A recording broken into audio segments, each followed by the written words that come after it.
Good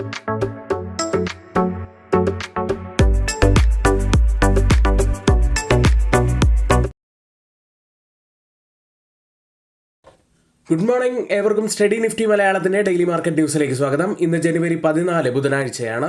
ആദ്യം ഇന്നലത്തെ മാർക്കറ്റിൽ നിന്ന് ആരംഭിക്കാം. നിഫ്റ്റിയും സെൻസെക്സും ഇന്നലെ നെഗറ്റീവിൽ ക്ലോസ് ചെയ്തു. നിഫ്റ്റി ബാങ്ക് മാത്രമാണ് നിഫ്റ്റിയെ സ്വല്പമെങ്കിലും ഒന്ന് സപ്പോർട്ട് ചെയ്തത്. കൂടുതലായിട്ടുള്ള കാര്യങ്ങൾ ഇന്നലത്തെ പ്രീ മാർക്കറ്റ് വീഡിയോയിൽ നമ്മൾ പറഞ്ഞിട്ടുള്ളതാണ്. ആരെങ്കിലും ആ വീഡിയോ കാണാത്തവരായി ഉണ്ടെങ്കിൽ ആ വീഡിയോ കൂടി ഒന്ന് കാണുക. നിഫ്റ്റിയെ സംബന്ധിച്ച് പറയുകയാണെങ്കിൽ 25,900 എന്ന ലെവലിന് മുകളിലായിട്ട് സസ്റ്റെയിൻ ചെയ്യാൻ ഇന്നലെ സാധിച്ചിരുന്നില്ല. കൂടാതെ 50-ഡേ EMAയും ഈ ഒരു ലെവലിൽ തന്നെയാണുള്ളത്. ഇന്ന് 25,900 മുകളിലായി ഒരു കംഫർട്ടബിൾ ആയിട്ടുള്ള ക്ലോസിംഗ് വെക്കാൻ സാധിക്കുമോ എന്ന് തന്നെയാണ് നമ്മൾ നോക്കുന്നത്. വീഡിയോ അവസാനം വരെയും കാണാൻ ശ്രമിക്കുക. എല്ലാ കാര്യങ്ങളും നമ്മൾ ഡീറ്റെയിൽ ആയി തന്നെ പറയുന്നുണ്ട്. ഇനി ആരെങ്കിലും നമ്മുടെ വീഡിയോയ്ക്ക് ലൈക്ക് ചെയ്യാൻ മറന്നിട്ടുണ്ടെങ്കിൽ ദയവ് ചെയ്ത് വീഡിയോ ഒന്ന് ലൈക്ക് ചെയ്യുക. ചാനൽ സബ്സ്ക്രൈബ് ചെയ്യാത്തവർ ഇപ്പോൾ തന്നെ ചാനൽ ഒന്ന് സബ്സ്ക്രൈബ് ചെയ്യുക. ഇന്നത്തെ ഹൈലൈറ്റ് ആയിട്ടുള്ള കുറച്ച് വാർത്തകളിലേക്കാണ്. കേന്ദ്ര തൊഴിൽ മന്ത്രാലയത്തിന്റെ ഇടപെടലിന് ശേഷം ബ്ലിങ്കറ്റ് 10 മിനിറ്റ് ഡെലിവറി ക്ലെയിം ഉപേക്ഷിച്ചു. ഈ 10 മിനിറ്റ് ഡെലിവറിയിൽ തൊഴിലാളികളുടെ സുരക്ഷ, ആരോഗ്യം, വരുമാന സമ്മർദ്ദം എന്നിവയിൽ സർക്കാർ ആശങ്കാകുലരാണ്. ബ്ലിങ്കറ്റ് അതിന്റെ ടാഗ് ലൈൻ 10 മിനിറ്റിനുള്ളിൽ 10,000+ ഉൽപ്പന്നങ്ങൾ എന്നതിൽ നിന്ന് നിങ്ങളുടെ വീട്ടുവാതിൽക്കൽ 30,000+ ഉൽപ്പന്നങ്ങൾ എത്തിക്കുന്നു എന്ന ടാഗ് ലൈൻ ആക്കി മാറ്റിയിട്ടുണ്ട്. ഏതായാലും ഈ ഒരു വാർത്തയുമായി ബന്ധപ്പെട്ട് ഇന്ന് ഫോക്കസിൽ വരാൻ സാധ്യതയുള്ളതും ഒരു നെഗറ്റീവ് ഇമ്പാക്റ്റിന് സാധ്യതയുള്ളതും ആദ്യം എറ്റേണലിന് തന്നെയാണ്. അതിനുശേഷം സ്വിഗ്ഗി എന്ന സ്റ്റോക്കും ഫോക്കസിൽ വരാനുള്ള സാധ്യതയുണ്ട്. മറ്റൊരു വാർത്തയിലേക്ക്. ഇന്നലെ രാവിലത്തെ പ്രീ മാർക്കറ്റ് വീഡിയോയിൽ നമ്മൾ പറഞ്ഞിരുന്ന ഒരു വാർത്തയാണ്. ഇറാനുമായി വ്യാപാരം നടത്തുന്ന രാജ്യങ്ങൾക്ക് 25% തീരുവ ചുമത്തുമെന്ന് US പ്രസിഡന്റ് ഡൊണാൾഡ് ട്രംപ് ഭീഷണിപ്പെടുത്തിയിരുന്നു. ഇതുകൊണ്ട് ഇപ്പോൾ വലിയ ഒരു ആഘാതം ഇന്ത്യക്ക് ഉണ്ടായിരിക്കുകയാണ്. ഇതിന് പ്രധാനപ്പെട്ട കാരണം ഇറാനിലെ ചബഹാർ പോർട്ട് ഡെവലപ്പ് ചെയ്തതും ഓപ്പറേറ്റ് ചെയ്യുന്നതും ഇന്ത്യയാണ്. ഇന്ത്യയെ സംബന്ധിച്ച് പാകിസ്ഥാനെ മറികടന്ന് മധ്യ ഏഷ്യയിലേക്കും യൂറോപ്പിലേക്കും ഉള്ള ഇന്ത്യയുടെ തന്ത്രപരമായ ഒരു കവാടം കൂടിയാണ് ഈ ചബഹാർ തുറമുഖം. ഇന്നലത്തെ US പ്രസിഡന്റിന്റെ ഭീഷണിക്ക് ശേഷം ഇന്ത്യയുടെ ഈ ചബഹാർ തുറമുഖ പദ്ധതിക്ക് അനിശ്ചിതത്വം വന്നിരിക്കുകയാണ്. ഏപ്രിൽ 26 അവസാനിക്കുന്ന 6 മാസത്തെ US ഇളവ് പ്രകാരം ഇന്ത്യ നിലവിൽ ചബഹാർ പ്രവർത്തിപ്പിക്കുന്നത്. തുറമുഖം വഴിയുള്ള വ്യാപാരം ഇളവ് കാലയളവ് വരെ മാത്രമേ അനുവദിക്കുകയുള്ളൂ. അതിനുശേഷം ചബഹാറിന്റെ ഭാവി US ഇറാൻ ബന്ധങ്ങളെ ആശ്രയിച്ചിരിക്കും. ഈ ചബഹാർ മാത്രമല്ല ഇപ്പോഴത്തെ ഒരു വിഷയമായിട്ട് വരുന്നത്. ഇപ്പോഴത്തെ ഈ 25% തീരുവ ഏർപ്പെടുത്തുമെന്ന US പ്രഖ്യാപനത്തിന് മുൻപ് തന്നെ ഇറാനിലേക്കുള്ള ഇന്ത്യയുടെ അരിയും തേയില കയറ്റുമതിയും ഏതാണ്ട് സ്തംഭിച്ച അവസ്ഥയിലാണ്. ഏതായാലും ഇറാനിലേക്കുള്ള ഇന്ത്യയുടെ എക്സ്പോർട്ടുകളായിട്ടുള്ള റൈസ്, ടീ, ഫാർമ എന്നിവയെല്ലാം ഇപ്പോൾ ബാധിക്കപ്പെട്ടിരിക്കുകയാണ്. കൂടാതെ പേയ്മെൻറ്റിലും ഒരു റിസ്ക് വരുന്നുണ്ട്. കാരണം ബാങ്കിങ് സെറ്റിൽമെൻറ്റുകൾ വൈകാനുള്ള സാധ്യതകളുണ്ട്. ഏതായാലും ഇപ്പോഴത്തെ ഈ ഒരു സാഹചര്യങ്ങൾ ഇന്ത്യൻ സ്റ്റോക്ക് മാർക്കറ്റിൽ വലിയ ഇമ്പാക്റ്റ് ഒന്നും ഉണ്ടാക്കാനുള്ള സാധ്യതകളില്ല. പക്ഷേ ചെറുതായിട്ട് മൈൽഡ്ലി നെഗറ്റീവായിട്ടുള്ള ഒരു ഇമ്പാക്റ്റ് ചെറിയ രീതിയിൽ ഉണ്ടാക്കാനുള്ള സാധ്യതകളുമുണ്ട്. അത്തരത്തിൽ നെഗറ്റീവ് ആകുമോ എന്ന് നമുക്ക് കാത്തിരുന്നതിനെ കാണാം.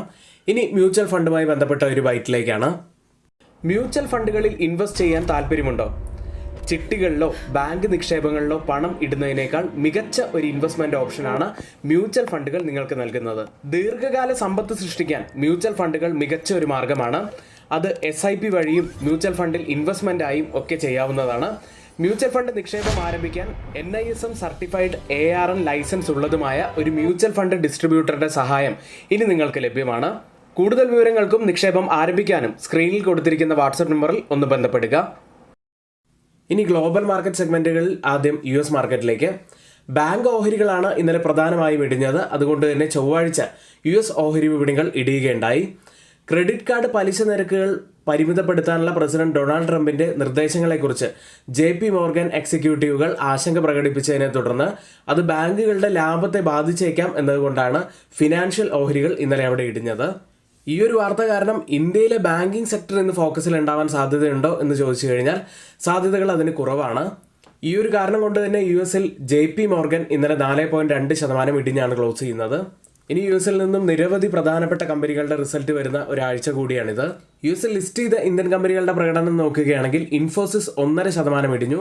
വിപ്രോ 1% ഇടിവ് രേഖപ്പെടുത്തി. ബാങ്കിങ് സൈഡിൽ ICICI ബാങ്ക് 0.18% ഉയർന്നപ്പോൾ HDFC ബാങ്ക് 0.95% നേട്ടത്തിലാണ് ക്ലോസ് ചെയ്യുന്നത്. ഡോക്ടർ റെഡ്ഡി ലബോറട്ടറീസ് 2% ഇടിഞ്ഞു. ഇനി ഏഷ്യൻ വിപണികളിലേക്ക്. ജപ്പാനീസ് സ്റ്റോക്സ് റെക്കോർഡ് ഹൈയിലാണ് ഇപ്പോൾ ട്രേഡ് ചെയ്യുന്നത്. ഏഷ്യൻ വിപണിയിൽ ജപ്പാൻ മാർക്കറ്റ് നിക്കി 225 1.5% നേട്ടത്തിലാണ് ഇപ്പോൾ ഉള്ളത്. മറ്റ് ഏഷ്യൻ മാർക്കറ്റുകളിൽ കോസ്പി മാർക്കറ്റ് 0.36% നേട്ടത്തിലാണ്. ഗിഫ്റ്റ് നിഫ്റ്റി ഇപ്പോൾ ഉള്ളത് 10 പോയിന്റ്സിന്റെ ഇടിവിലാണ്. ഇപ്പോൾ സമയം 6 മണി കഴിഞ്ഞ് 45 മിനിറ്റാണ്. ഇപ്പോഴത്തെ ഒരു നില വെച്ച് നിഫ്റ്റിയിൽ ഏകദേശം 30 പോയിന്റ്സിൻ്റെയൊക്കെ ഒരു ഗ്യാപ് ഡൗൺ ഓപ്പണിങ്ങിനാണ് സാധ്യതയുള്ളത്. ഇനി യൂറോപ്യൻ മാർക്കറ്റുകൾ ഇന്നലെ മിക്സഡ് ആയിട്ടാണ് ക്ലോസ് ചെയ്യുന്നത്. ഇനി മറ്റ് അസറ്റ് ക്ലാസ്സുകളിലേക്ക് വന്നാൽ സ്പോട്ട് ഗോൾഡ് ഇന്നലെ 0.3% ഇടിവാണ് ഉണ്ടാക്കിയത്. പുതിയ റെക്കോർഡ് ഹൈ ഹിറ്റ് ചെയ്തു. കൂടാതെ കേരളത്തിലെ ഗോൾഡ് പ്രൈസ് പവന് 1,04,520 എന്ന നിലയിലാണ്. ഇനി ബിറ്റ് കോയിനിലേക്ക് വന്നാൽ 4% നേട്ടത്തിൽ $95,000 ട്രേഡ് ചെയ്യുന്നത്. ഓയിൽ പ്രൈസുകളിലേക്ക് വന്നാൽ ഇറാനുമായിട്ടുള്ള മീറ്റിംഗ് ട്രംപ് ക്യാൻസൽ ചെയ്തതോടെ ഓയിൽ പ്രൈസുകൾ ഏകദേശം 2.5% മുകളിൽ നേട്ടത്തിലാണ് ക്ലോസ് ചെയ്യുന്നത്. ഇന്നത്തെ കുറച്ച് ഹൈലൈറ്റ് ആയിട്ടുള്ള കാര്യങ്ങളാണ് നമ്മളിവിടെ പറഞ്ഞത്. ഇനി സ്റ്റോക്ക് ന്യൂസ് നോക്കാം. അതിനു മുന്നേ ആർക്കെങ്കിലും നമ്മുടെ പെയ്ഡ് എഡ്യൂക്കേഷൻ ടെലഗ്രാം ചാനലിൽ 55% ഡിസ്കൗണ്ടോടുകൂടി 1,299 രൂപയ്ക്ക് ജോയിൻ ചെയ്യാൻ താല്പര്യമുണ്ടെങ്കിൽ ഇപ്പോൾ തന്നെ തൊട്ട് മുകളിലെ വാട്സാപ്പ് നമ്പറിൽ ഒന്ന് മെസ്സേജ് അയച്ച് നിങ്ങൾക്ക് ജോയിൻ ചെയ്യാവുന്നതാണ്. ഇനി ഓപ്ഷൻ ട്രേഡിങ്ങിനെ കുറിച്ചുള്ള വിവിധ തരം സ്ട്രാറ്റജികൾ, ബിഗിനേഴ്സിനായിട്ട് പ്രത്യേകമായിട്ടുള്ള വീഡിയോസ്, കൂടാതെ നമ്മുടെ ട്രേഡിംഗ് കൂടുതൽ സൗകര്യപ്രദമാക്കാൻ വേണ്ടി നമ്മൾ തയ്യാറാക്കിയിട്ടുള്ള AI പ്രോംപ്റ്റ് അടക്കമുള്ള കാര്യങ്ങൾ അറിയുന്നതിനായിട്ട് നമ്മളിപ്പോൾ ആരംഭിച്ചിരിക്കുന്ന പുതിയ വീഡിയോ സീരീസ് നിങ്ങൾ കാണാൻ ശ്രമിക്കുക. ഡിസ്ക്രിപ്ഷൻ ബോക്സിലും അതുപോലെ കമൻറ്റ് ബോക്സിലും നമ്മൾ അതിൻ്റെ ലിങ്ക് നൽകിയിട്ടുണ്ട്. ഇനി ധാരാളം കമ്പനികളുടെ റിസൾട്ട് വരുന്ന ദിവസമാണ്. അത്തരത്തിലുള്ള കമ്പനികൾ നോക്കുകയാണെങ്കിൽ Infosys, HDFC AMC, ICICI Prudential AMC, union bank of India, billion brains, garage ventures, Anand Rathi share brokers, Aditya Birla money, Dhan network, HDB financial services, Indian overseas bank, Mangalore refinery, network 18, Plastiblends India, Indo solar, Waaree energy technologies തുടങ്ങിയ കമ്പനികളുടെ result ഇന്ന് പുറത്തു വരും. ഇനി ചില quarterly ഏർണിംഗ്സുകളിലേക്കാണ്. ICICI prudential general insurance കമ്പനിയാണ്. Net പ്രോഫിറ്റിൽ 9% ഇടിവാണ് ഇയർ ഓൺ ഇയറിൽ രേഖപ്പെടുത്തിയിരിക്കുന്നത്. 658.8 കോടി രൂപയിലാണ് പ്രോഫിറ്റ് ഉള്ളത്. ടോട്ടൽ ഇൻകത്തിൽ 12.4% വർധനവ് കമ്പനി രേഖപ്പെടുത്തി. ഓപ്പറേറ്റിംഗ് പ്രോഫിറ്റ് പക്ഷേ 16.7% ഇടിവാണ് വന്നിരിക്കുന്നത്. 571.1 കോടി രൂപയിലാണ് ഓപ്പറേറ്റിംഗ് പ്രോഫിറ്റ് പുറത്തു വന്നിരിക്കുന്നത്.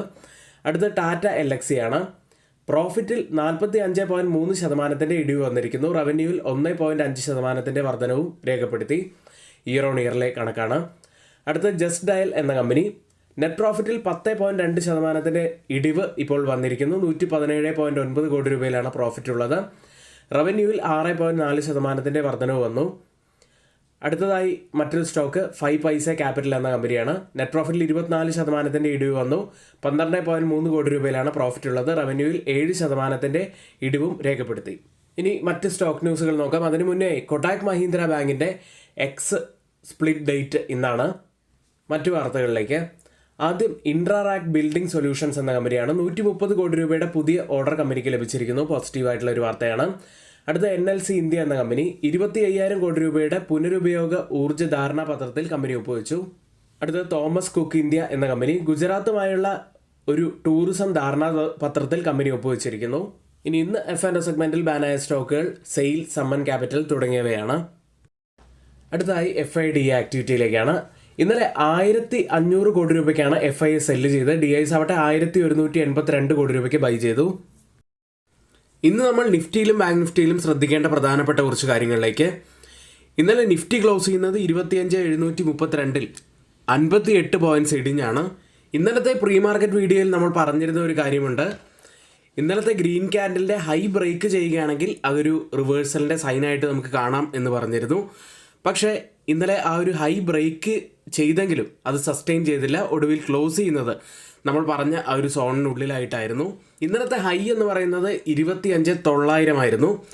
ആ ഒരു ലെവൽ ബ്രേക്ക് ചെയ്യാൻ സാധിച്ചിട്ടില്ല. അതൊരു നല്ല റെസിസ്റ്റൻസ് ഏരിയ ആയിട്ട് ആക്ട് ചെയ്യുകയാണ്. കൂടാതെ 50-day EMA ഉള്ളതും ആ ഒരു ഏരിയയിൽ തന്നെയാണ്. അതായത് ആ ഒരു ഏരിയ ബ്രേക്ക് ചെയ്യാൻ നിഫ്റ്റിക്ക് ഇപ്പോഴും സാധിക്കുന്നില്ല. കൂടാതെ തുടർച്ചയായിട്ടുള്ള 5ാമത്തെ ദിവസവും ലോവർ ഹൈ ലോവർ ലോ ഫോർമേഷനാണ് നിഫ്റ്റിയിൽ ഫോം ആയിക്കൊണ്ടിരിക്കുന്നത്. 100-day EMAയ്ക്ക് മുകളിലായിട്ട് ക്ലോസ് ചെയ്യാൻ സാധിച്ചു. കൂടാതെ ലോവർ ലെവലിൽ നല്ല ബൈയിങ് ഇൻട്രസ്റ്റ് കാണാൻ കഴിയുന്നുണ്ട് എന്നതും ചില പ്രത്യേകതകളായിട്ട് നമുക്കിപ്പോൾ കാണാം.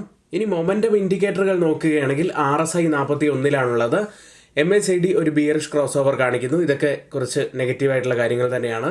ഇനി വീക്ക്ലി ഓപ്പൺ ഇൻട്രസ്റ്റ് ഡാറ്റ പ്രകാരം ഒരു റെസിസ്റ്റൻസ് ആവാൻ സാധ്യതയുള്ളത് 25,800-ഉം സപ്പോർട്ട് ആവാൻ സാധ്യതയുള്ളത് 25,700-ഉമാണ്. അടുത്തതായി ബാങ്ക് നിഫ്റ്റിയിലേക്ക് 59,579-ൽ 128 പോയിന്റ്സ് ഉയർന്നാണ് ബാങ്ക് നിഫ്റ്റി ക്ലോസ് ചെയ്യുന്നത്. ബാങ്ക് നിഫ്റ്റിയിൽ അപ്സൈഡിലെ ആ ഒരു റെസിസ്റ്റൻറ്റ് ട്രെൻഡ് ലൈനിൽ ടച്ച് ചെയ്തതിന് ശേഷം ചെറിയ റിവേഴ്സൽ ഉണ്ടായിട്ടുണ്ട്. ഇന്നലെ ഒരു റെഡ് ക്യാൻഡിലാണ് ഫോം ആയതെങ്കിലും ഹയർ ലെവലിൽ ഒരു സെല്ലിംഗ് പ്രഷർ കാണിക്കുന്ന ഒരു ക്യാൻഡിൽ തന്നെയായിരുന്നു അത്. കൂടാതെ ലോവർ ലെവലിൽ ഒരു ബൈയിങ് ഇൻട്രസ്റ്റും കാണാൻ കഴിയുന്നുണ്ടായിരുന്നു. ബാങ്ക് നിഫ്റ്റിയെ സംബന്ധിച്ച് അപ്സൈഡിലെ ആ റെസിസ്റ്റൻറ്റ് ട്രെൻഡ് ലൈനിന് മുകളിലായിട്ട് ഒരു കംഫർട്ടബിൾ ആയിട്ടുള്ള ക്ലോസിംഗ് വെക്കേണ്ടതുണ്ട്. മാക്സിമം ഓപ്പൺ ഇൻട്രസ്റ്റ് റൈറ്റ് ചെയ്തിരിക്കുന്ന സ്ട്രൈക്കുകൾ പ്രകാരം ഒരു റെസിസ്റ്റൻസ് ആവാൻ സാധ്യതയുള്ളത് 60,000-ഉം സപ്പോർട്ട് ആവാൻ സാധ്യതയുള്ളത് 59,500-ഉമാണ്. നിഫ്റ്റിയെ ബാങ്ക് നിഫ്റ്റിയെ സംബന്ധിച്ച് ഏറ്റവും പ്രധാനപ്പെട്ട കുറച്ച് കാര്യങ്ങളാണ് നമ്മളിവിടെ ഷെയർ ചെയ്തിരിക്കുന്നത്. ഇനി ആർക്കെങ്കിലും പുതിയൊരു ഡിമാറ്റ് അക്കൗണ്ട് ഓപ്പൺ ചെയ്യണമെന്നുണ്ടെങ്കിൽ ലിങ്ക് നമ്മൾ ഡിസ്ക്രിപ്ഷൻ ബോക്സിലാണ് നൽകിയിരിക്കുന്നത്. ഇന്നിവിടെ നമ്മൾ പറഞ്ഞ എല്ലാ കാര്യങ്ങളും ഏറ്റവും ഓതറൈസ്ഡ് ആയിട്ടുള്ള സൈറ്റുകളായ Moneycontrol, Mint, Reuters, MBC, Financial Express തുടങ്ങിയ മാധ്യമങ്ങളിൽ നിന്നാണ് എടുത്തിരിക്കുന്നത്. മറ്റുള്ളവയെല്ലാം നമ്മുടെ വ്യൂസ് മാത്രമാണ്, ഒരിക്കലും റെക്കമെൻഡേഷൻ അല്ല, നിങ്ങളുടെ എഡ്യൂക്കേഷണൽ പർപ്പസിന് വേണ്ടി മാത്രമാണ് ഷെയർ ചെയ്യുന്നത്. എങ്കിൽ ഇന്നത്തെ ഈ വീഡിയോ ഇവിടെ പൂർത്തിയാവുന്നു. ഏവർക്കും നന്ദി.